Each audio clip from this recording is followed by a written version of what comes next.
resentment is there's a bunch of people out there that have these lives that are deeply unsatisfying, because I think somehow or another, through momentum and just through just things falling into place the way they are, and people trying to fit their lives around the way these pieces have fallen into place, there are so many people that are working all day long doing something that is deeply unsatisfying and almost painful to them. Yes. If you make furniture for a living, and you feel a great satisfaction out of that, and you sell that furniture, look, man, making furniture feels good. If you can do that, you could cut those corners perfectly and sand everything down nice and stain it, and then it's done, and you get the satisfaction, and you sell it to someone, and that pays your bills.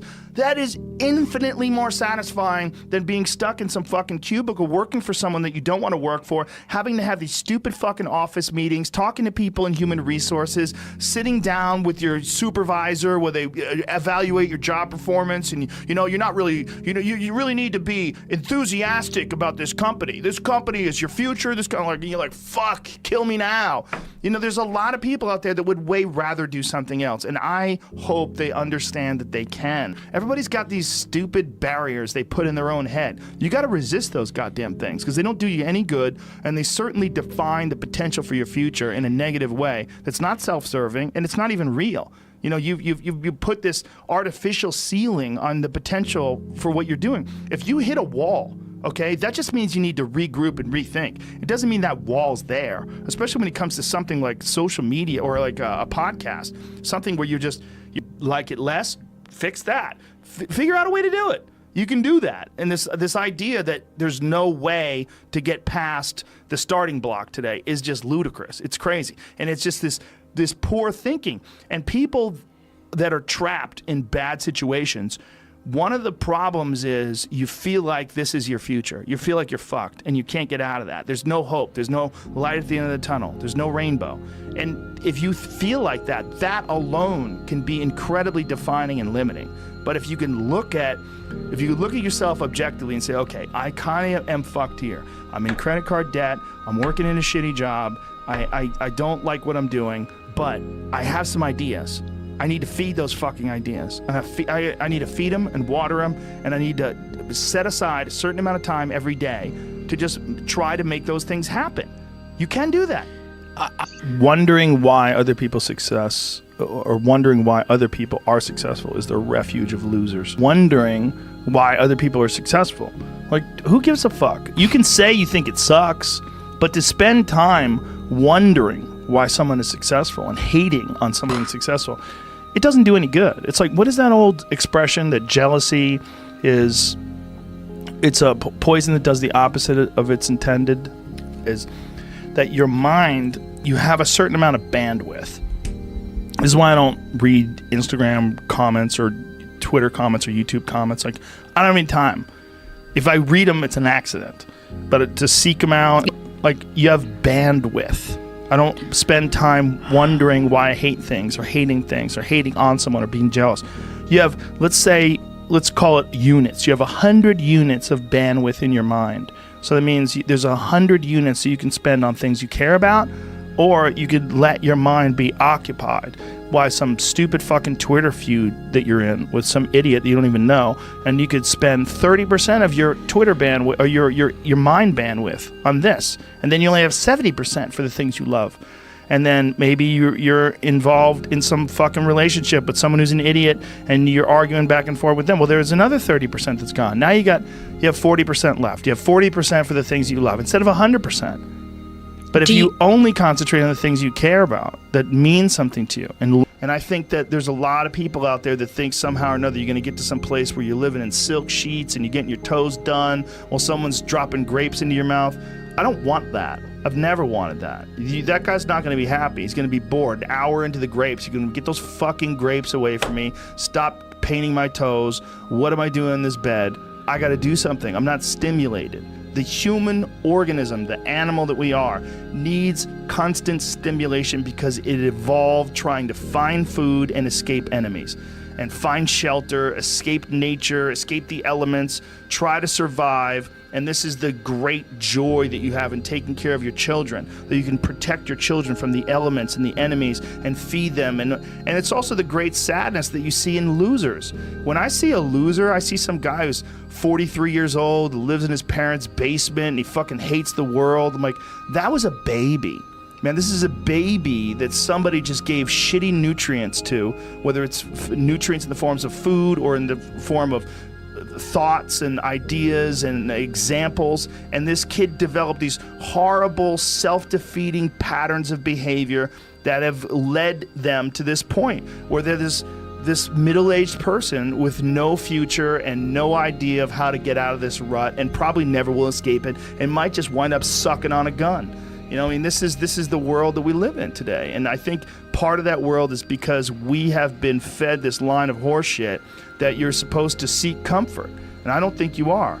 I think you're supposed to seek lessons, and you're supposed to seek difficult tasks and accomplishments. And through those things, and through doing things that are hard to do, even if it's just a fucking 90-minute hot yoga class. I do a 90-minute yoga class, man. Those last 20 minutes, I do not want to be there, man. And I definitely don't want to give 100%. And I can cheat.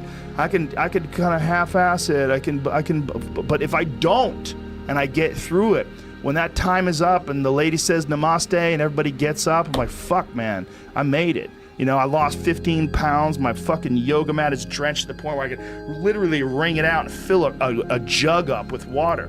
But through that struggle, I will now have a better day, and I better fucking do it again tomorrow or do something else, because if I just think, well, tomorrow I'm just going to coast and eat Twinkies and watch TV. Oh, hello, sadness, my old friend. Hello, depression. Because when you're not doing anything, you feel like shit. And that's just a part of being a human being. And we can pretend that we're something other than what we really are. And we can pretend, nah, me, man, I'm just cool, just chilling, doing nothing. Bullshit. You're a fucking human. You're a human being. You evolved from the fucking hundreds of thousands of years of hunters and gatherers and people that were struggling. Those human reward systems are carved deeply into your DNA. And if you don't respect that, if you don't respect the mechanism of happiness and fulfillment and what you really need to do in order to feel satisfied in life, camaraderie, love, family, friendship, struggle, testing yourself, learning, all those things are imperative. They're all a giant part of being a person. Concentrating on people that suck or being jealous about people that are doing well does me zero good. But instead, if someone does well, I can be inspired and I can get fired up by it. I mean, I figured this out in my early 20s. I was like, okay, this is I have a poor way of looking at it because it's a martial arts thing. Because in martial arts, like, you can't be jealous of someone else's ability. You have to realize you might have to fight them someday. So by realizing that they're really good, you're forced to be objective about it. And you have to go to work. Like, you have to go, fuck, that guy's better than me. I got to get better. And you have to go to work. Right. There's no positive benefit in underestimating someone. Underestimating someone will get you fucking killed. Like, literally. You're gonna get. But this is something I've cultivated for a long time and avoided things that make me unhappy and figured out what those things are and been very rigid about eliminating them from my life. And one of the big ones is eliminating interactions with people that are negative. That is gigantic. And because I've realized that I'm not really as independent as I used to like to think I was. I used to like to think that my thought process was independent and that I don't give a fuck what anybody thinks. That's nonsense. People say that because they absolutely care what people think and it bothers them. So they say, I don't give a fuck. But that I don't give a fuck stuff is almost entirely nonsense. You do care. And you care in both ways. You care if people are critical of you, care if people are positive of you, but you also care if people are living positive lives and they're motivating you. That's a big one. People are fuel, and other people, it's one of the reasons why I like talking to people, one of the reasons why I like to do podcasts, because I get a lot out of, like just talking to you about your time in the monastery or your push to get to that 100 miles. Like, you get energy out of people like that, and you think about this energy and you think about this inspiration when you're doing other things. And it also sets in your mind that when you meet these exceptional people that move you, like, what are the characters what are the qualities that they have? What are the characteristics that they possess? And those things become significant and important to you. Whereas if you live around a bunch of people that are complaining and bitching about everything, and they see the negative in everything, and they're always whining, those people are the opposite of that. They're the opposite of inspiration, and they're mud. You're just like, "Bleh." It's like you're up to your ankles in mud. You try to trudge through life. It's difficult. You're not light. It's not pushing you. There's not a wind at your back. The wind's in your face, and it's rough, and over time, I've learned that these people, you're not going to fix them. I used to want to fix them when I was young. I used to want to go, hey man, I see what you're doing. Like, dude, don't do that anymore. Listen, just do this and stop doing that and start doing this. And if you just work towards this, you could be successful. And then a week later, the guy's doing the same shit. You're like, okay, right. I'm wasting a significant amount of my energy on someone who doesn't want to waste any of their energy on themselves. And so managing the community and the tribe that you're in, making sure that you're a good member of that tribe, that you're doing your part, and there's a lot of cynicism in these days about inspiration and about motivation, because there's a lot of fake shit. You can go on Instagram and you see a million of these inspirational quote pages, and they're run by people that are probably depressed. You see a lot of people that are, talking about how to get ahead in life, but they're not really doing anything themselves. So there's a lot of cynicism involved in that. But there's also sincerity in it, and you can get, if you just look at it with a pure heart and a pure mind, you can get a lot of energy out of that. And when you're around happy, inspirational people that are successful, it makes you feel better and you get inspired. And if you act on that inspiration, your life will be more fulfilled. And it's not just inspirational in terms of financial success, but in terms of doing difficult things, whether it's running 100 miles, it doesn't pay you a goddamn thing other than the wealth of the knowledge that you can push yourself to such an extreme.